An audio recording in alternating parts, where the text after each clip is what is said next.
அனைவருக்கும் வணக்கம். நம்ம இந்த வீடியோவில் வந்து பார்த்திங்கன்னா இம்பார்ட்டன்ட் ஆர்டிகல்ஸ் பற்றி பார்க்க போகிறோம். ஸோ குரூப் 4 2024க்கு வந்து பார்த்திங்கன்னா ரொம்ப வேகமாக எல்லாருமே படிச்சுட்டு இருப்பீங்க. ஸோ இதில் வந்து பார்த்திங்கன்னா இந்த பாலிட்டி சப்ஜெக்ட்லேருந்து ஒரு 15லேருந்து 20 கொஸ்டின் வரைக்கும் குரூப் 4ல் வந்து ரிப்பீட்டடாக கேட்டுட்டு இருக்காங்க. ஸோ இந்த ஆர்டிக்கலை பொறுத்தளவுக்கு வந்து பார்த்திங்கன்னா நிறைய இருக்கும். நம்ம எப்படி ஞாபகம் வச்சுக்கிறதுனே தெரியாது. 12 அட்டவணை 448 ஆர்டிக்கல் ப்ளஸ் வந்து பார்த்திங்கன்னா அமெண்ட்மெண்ட், அதாவது சட்ட திருத்தங்கள் வந்து பார்த்திங்கன்னா 100க்கும் மேலே இருக்கும். ஸோ இது எல்லாத்தையும் நம்ம ஞாபகம் வச்சுக்கிறது ரொம்ப சவாலாக இருக்கும். ஸோ நம்ம சேனலில் வந்து பார்த்திங்கன்னா தொடர்ந்து வந்து பார்த்திங்கன்னா ஹிஸ்ட்ரி, ஜியாகிரஃபி, எக்கனாமிக்ஸ், பாலிட்டி எல்லாத்துக்குமே வந்து 6th-லேருந்து 10th வரைக்கும் என்னென்ன லெசன்ஸ் படிக்கணும் சிலபஸ் வைஸ், ப்ளஸ் நம்ம வந்து பார்த்திங்கன்னா ஷார்ட்கட் வீடியோஸ் நிறைய அப்லோட் பண்ணிகிட்டே இருக்கும். புதுசாக வந்திருக்கீங்கன்னா நம்ம சேனலுக்கு கண்டிப்பாக வந்து சப்ஸ்கிரைப் பண்ணுங்கள். நிறைய பேர் பார்க்குறீங்க, பட் சப்ஸ்கிரைப் பண்ணல. சரி, ஓகே, நம்ம ஷார்ட்கட்குள்ளே போயிடலாம். நம்ம தேவையில்லாமல் நிறைய வீடியோஸ் யூடியூப்பில் பார்த்துட்ருப்போம். பட் இந்த வீடியோ வந்து பார்த்திங்கன்னா ஒரு 1 or 2 minutes தான் இருக்க போகுது. ஸோ வீடியோ மொத்தமாக பாருங்கள். இந்த 4 ஆர்டிக்கலை நீங்கள் மறக்கவே மாட்டீங்க. இதுக்கு முன்னாடி நிறைய டைம் கேட்டிருக்காங்க டிஎன்பிஎஸ்சி எக்ஸாம்ஸில். சரி, ஓகே, நம்ம போகலாம்.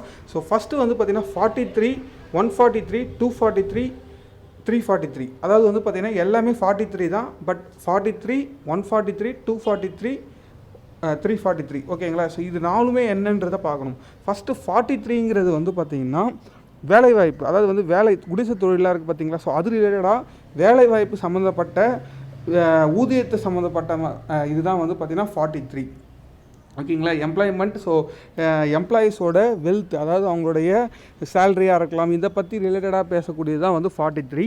143ங்கிறது வந்து பார்த்திங்கன்னா குடியரசுத் தலைவரோட ஆலோசனை பெறுது, புரியுதுங்களா? குடியரசுத் தலைவரோட ஆலோசனை வந்து பார்த்திங்கன்னா இப்போ ஒரு சில குற்றங்களை வந்து மன்னிக்கிறது, இந்த மாதிரி ஆலோசனை ரிலேட்டடாக வரக்கூடியது வந்து பார்த்திங்கன்னா 143ல் வரும். ஸோ இது வந்து பார்த்திங்கன்னா ரொம்ப ரொம்ப இம்பார்ட்டன்ட். அதுக்கப்புறம் 243 வந்து என்னென்னு பார்த்தீங்கன்னா பஞ்சாயத்து ராஜ். ஸோ பஞ்சாயத்து ராஜ் நீங்கள் படிச்சிருப்பீங்க. ஸோ அது ரிலேட்டடான இருக்கிறது தான் வந்து பார்த்திங்கன்னா 243. அது வந்து நகரப்பாலிகை, அதாவது மாநகராட்சி, பஞ்சாயத்து, இது எல்லாமே அதில் வந்துடும். 243 பியில் கூட அது வந்துடும். அப்போ 343ங்கிறது வந்து பார்த்திங்கன்னா இந்தியாவோட ஆட்சி மொழி வந்து பார்த்திங்கன்னா பற்றி சொல்கிறது. ஸோ ஹிந்தியும் இங்கிலீஷும் தான் வந்து பார்த்திங்கன்னா இந்தியாவோட ஆட்சி மொழியாக இருக்குது. ஸோ இது வந்து பார்த்திங்கன்னா அலுவலக மொழியாக இருக்கிறதும் வந்து இந்த ஆர்டிக்கல் படி தான் வந்து பார்த்திங்கன்னா நம்மளுக்கு இருக்குது 343. ஸோ 43, 143, 243, 343. ஸோ 4 ஆர்டிக்கல் நல்லா தெரிஞ்சிருப்பீங்கன்னு நினைக்கிறேன்.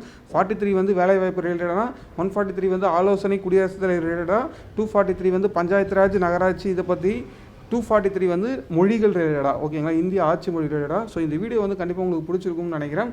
ஸோ நம்ம நெக்ஸ்ட் வீடியோவில் வந்து பார்த்திங்கன்னா நெக்ஸ்ட் ஷார்ட்கட் பார்க்கலாம். நம்ம ஹிஸ்ட்ரி, ஜியாகிரஃபி, எக்கனாமிக்ஸ் எல்லாத்துக்குமே வந்து பார்த்திங்கன்னா ஷார்ட்கட் நிறைய போட்டுகிட்டே இருக்கும். ஸோ நம்ம கண்டிப்பாக வந்து குரூப் 4க்குள்ளே வந்து எல்லாத்தையுமே கவர் பண்ண போகிறோம். ஸோ நம்ம சேனலை வந்து ஃபாலோ பண்ணுங்கள். 1 or 2 வீடியோஸ் பார்த்துட்டு கூட நம்ம சேனலை வந்து சப்ஸ்கிரைப் பண்ணுங்கள். நிறைய பேர் பார்க்குறீங்க, பட் சப்ஸ்கிரைப் பண்ணல. ஸோ நீங்கள் சப்ஸ்கிரைப் பண்ணுறது வந்து பார்த்திங்கன்னா எங்களுக்கு வந்து நெக்ஸ்ட் வீடியோ ஷார்ட்கட் போடுறதுக்கு ரொம்ப ரொம்ப யூஸ்ஃபுல்லாக இருக்கும். நம்ம சேனலுக்குள்ளே போய் பாருங்கள், நிறைய ஷார்ட்கட்ஸ் இருக்கும். தேங்க்யூ.